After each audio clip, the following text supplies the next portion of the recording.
So now we are going to study how to calculate the ultimate moment of resistance of a flexural section.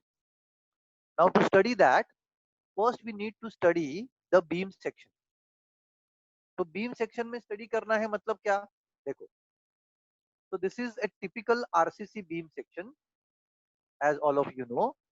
This is the B breadth, this is overall depth D, and these are the reinforced bar called as AST. A मतलब area, S stands for steel, T stands for tension. Because वो हमने tension zone में provide किया है, तो it is AST. Okay, अब ये जो बार्स हैं, ये बार्स हम प्रोवाइड करते हैं तो बॉटम से कुछ डिस्टेंस पे प्रोवाइड करते हैं, जिसको हम लोग बोलते हैं effective cover. Now this effective cover is very well defined in the IS code कि ये हमको कितना लेना है. ओके, तो ये इफेक्टिव कवर लेने के बाद अगर इस कैपिटल डी में से ये इफेक्टिव कवर तुम माइनस करोगे, तो उसके बाद हमको जो डेप्थ मिलता है, this depth we are going to use for the design, जिसको हम बोलते हैं स्मॉल डी और effective depth, which is from the top to the centre of this बार.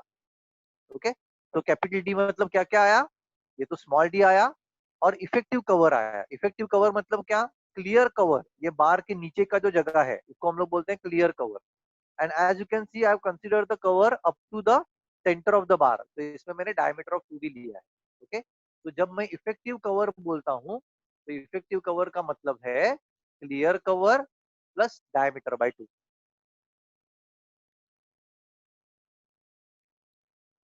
तो this is my effective cover.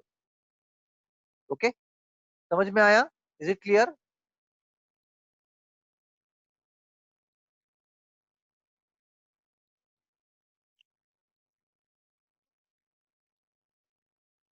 Now, for this rectangular beam, there will be a neutral axis. Okay. Now you will say कि rectangular beam है तो neutral axis मतलब क्या? ये अगर d है तो ये d/2 हो गया directly. Is it the case? No. So this is not going to be directly d/2. क्योंकि जब हम ये neutral axis जो हमने पहले कैलकुलेट किया है मॉस में, अप्लाइड मैकेनिक्स में, वहां पे हमारा जो मटेरियल है, it's a single material. But now here we have a composite material. So in case of composite material, you cannot find out the neutral axis directly by geometrical properties. So there are some different methods by which we will calculate the neutral axis. तो ये neutral axis है. Okay, इसका position कहाँ आएगा, कैसे आएगा, that we'll see later. Then this is called as the stress block. Normally stress जो है, हम क्या कंसीडर करते हैं कि स्ट्रेस जो है अगर फ्लेक्चर में, if you remember in, so this is the tension force, okay, which is stress into area. Last time हमने देखा था स्टील में स्ट्रेस कितना होता है, Fy upon 1.15, and if you calculate that your answer will be 0.87 Fy multiplied by उसका area, मतलब ये AST, तो हमको मिला फोर्स. स्ट्रेस इंटू एरिया मतलब फोर्स होता है.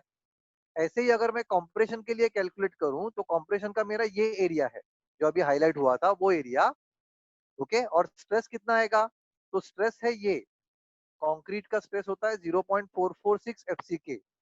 ये फिगर कहाँ से आया, तो इफ यू रिमेंबर कंक्रीट के केस में हमने स्ट्रेस कितना लिया था, FCK का पहले हमने 2/3 लिया और उसको हमने फैक्टर ऑफ सेफ्टी 1.5 से डिवाइड किया, तो वहां से हमको ये वैल्यू मिला. But this is not uniform. पहले वो यहाँ तक स्ट्रेट है, बाद में पैराबोला है. तो इसका अगर मैंने एवरेज अगर कैलकुलेट किया इंटीग्रेशन से, अगर मैंने इसका एवरेज और एक्टिंग पॉइंट अगर मैंने कैलकुलेट किया, तो ये फोर्स एक्ट करेगा 0.42 XU. XU मतलब ये, तो इतने डिस्टेंस पे वो एक्ट करेगा और उसका एवरेज स्ट्रेस कितना होगा, तो वो आएगा 0.36 FCK. एंड उसका एरिया कितना है, तो ये वाला एरिया है ब्लू में जो दिखाया था, that is B into XU. So again stress into area will give you the value of compression force. Now this compression force and tension force in combination will resist the bending moment that is going to come on the beam.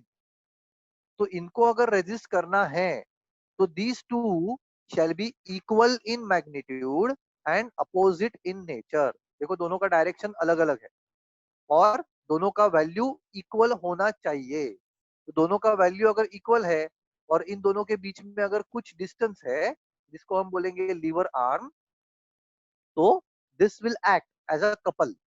और couple का value हम कैसे calculate करते हैं? Force into distance. So I can calculate the total force or total moment given by the couple as either Pu into Zu, force into distance, or Cu into Zu, that is force into distance. Okay, समझ में आया? So this is how we can calculate the moment of resistance, मतलब the moment that will be ready, the moment that will be resisted using these two forces. तो from the last एक diagram तो हमको ध्यान में रखना ही है।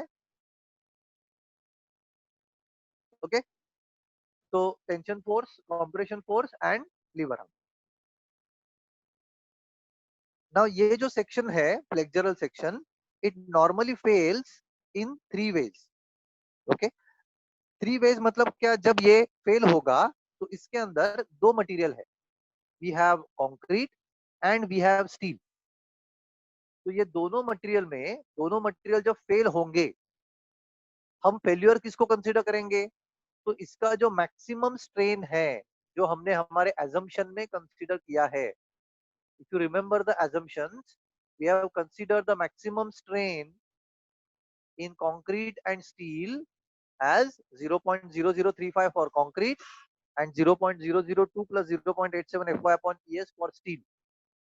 तो अगर तुम्हारे सेक्शन में इतना स्ट्रेन आया तो हम कंसीडर करते हैं कि मेरा इतना या इससे ज्यादा स्ट्रेन आया तो हम कंसीडर करते हैं कि ये मेरा सेक्शन फेल हो गया। तो इसके हिसाब से फेल्यूर के हम तीन कैटेगरीज बनाते हैं। Okay, what are the three categories? तो द फर्स्ट कैटेगरी से कि जब तुम्हारा सेक्शन फेल होगा तो कंक्रीट में इतना स्ट्रेस आएगा और स्टील में इतना स्ट्रेस आएगा, दोनों में। ओके, इतना ही स्ट्रेस आएगा, तो ये सॉरी स्ट्रेन आएगा। तो ये स्ट्रेन के accordingly if you calculate similar triangle से, तो इसमें से तुमको जो न्यूट्रल एक्सिस मिलेगा ये, तो इस न्यूट्रल एक्सिस को हम बोलेंगे लिमिटिंग न्यूट्रल एक्सिस और एक्सयू मैक्स। ये किसमें से निकाला हमने?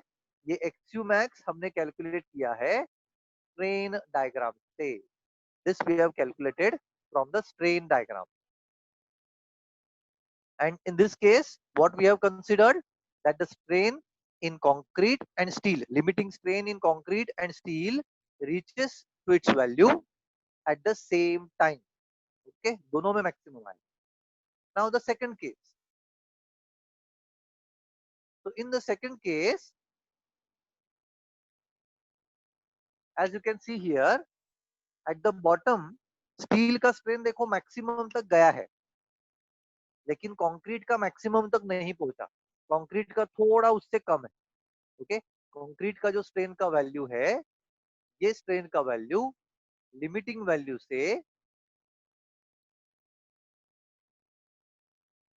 कम है, it is less than that. Okay, ये वाला वैल्यू 0.0035 से कम है। तो इसकी वजह से क्या हुआ? तुम्हारा जो न्यूट्रल एक्सिस है ये थोड़ा सा ऊपर शिफ्ट हो गया, as you can see in the diagram. तो ये आ गया तुम्हारा, ये न्यू वैल्यू आ गया। अब ये new value of neutral axis जो है, इसको अगर मैं कंपेयर करता हूँ मेरे पहले वाले सेक्शन के साथ, जिसको हम लोग बोलते हैं बैलेंस सेक्शन, क्योंकि दोनों सेम टाइम पे आया, तो ये मुझे दिख रहा है यहाँ पे कि मेरा वैल्यू जो है वो इससे कम है। Now, because your value of xu is less than xu max, I will call this as the under reinforced section. तो ये हो गया तुम्हारा diagram for train diagram for under reinforced section. क्या फर्क दिखा हमको यहाँ पे कि पहले वाले केस में क्या था, ये एग्जैक्टली इक्वल था, अभी ये लेस है, ट्रेन का वैल्यू कंक्रीट का तुम्हारा लेस है। ओके, समझ में आया? Now the third case. So in the third case, what will happen? देखो कंक्रीट का वैल्यू फुल आया, लेकिन स्टील का जो वैल्यू है, ये स्टील का वैल्यू अभी क्या है,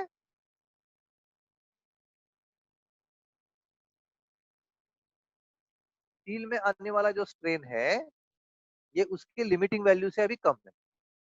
ओके, तो इसके लिए देखो स्टील का स्ट्रेन कम, कंक्रीट का स्ट्रेन फुल आ गया, तो तुम्हारा न्यूट्रल एक्सिस क्या हो गया, नीचे शिफ्ट हो गया। न्यूट्रल एक्सिस नीचे शिफ्ट हो गया मतलब अभी ये तुम्हारा एक्सयू जो है ये एक्सयू मैक्स से बड़ा है, तो in that case we call this particular section as the over reinforced section. समझ में आ गए तीनों कैटेगरीज। पहला हमने देखा बैलेंस सेक्शन, फिर दूसरा हमने देखा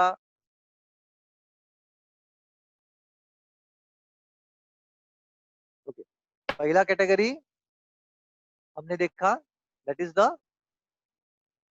balance section. Okay, balanced reinforced section. तो ये केस में क्या था, हमारा एक्सयू का वैल्यू, मतलब ये न्यूट्रल एक्सिस का वैल्यू अगर तुम कैलकुलेट करोगे तो ये इतना आता है, तो x u is equal to x u limit, उसको हमने बोला बैलेंस सेक्शन। उस केस में जो मोमेंट ऑफ रेजिस्टेंस आएगा that will be equal to M u limit. We will see what is M u limit. Now you can see on the left hand side, this is, ये कौन सा section है मेरा, देखो एक्सयू का वैल्यू मेरा क्या हो गया, कम हो गया, मतलब ये क्या है, this is my under reinforced section. XU is less than XU limit, so this is under reinforced section. And now we can calculate the value of MU from the tension zone. Why from the tension zone? क्योंकि मेरा steel का strain मेरा यहाँ पे आ गया है, इसका मतलब क्या, पहला कौन फेल होगा यहाँ पे, फर्स्ट फेल्यूर जो होगा मेरा ये किसका होगा, in under reinforced if I consider what is going to fail, the steel is going to fail, whereas if I consider in balance what is going to fail, steel and concrete both are going to fail at a time, at the same time. Okay, तो इसके लिए यहाँ मैंने tension से calculate किया था, tension zone से TU into ZU। और अगर समझो ये तुम्हारा कंक्रीट का स्ट्रेन अगर तुम्हारा आ गया, मतलब अब मेरा क्या फेल होने वाला है, now what is going to fail, in this case concrete is going to fail. तो अब मैं क्या करूंगा, because concrete is going to fail, I am going to consider this as over reinforced section. XU is greater than XU limit. Okay. Therefore, we will calculate the moment of resistance using MU equal to CU into ZU. समझ में आया, तो ये बहुत ही important diagram है। Definitely this I am going to give you on your group, लेकिन ये सबको ड्रॉ करना है, ये एग्जाम में आता है diagram. Is how to calculate the neutral axis, x u का पोजीशन कैसे निकालने का। पहला जो हमने निकाला था वो हमने बेस्ड ऑन स्ट्रेन डायग्राम निकाला था, लेकिन स्ट्रेस डायग्राम के ऊपर बेस कैसे निकालने का, तो हमने देखा कि compression force and tension force are equal.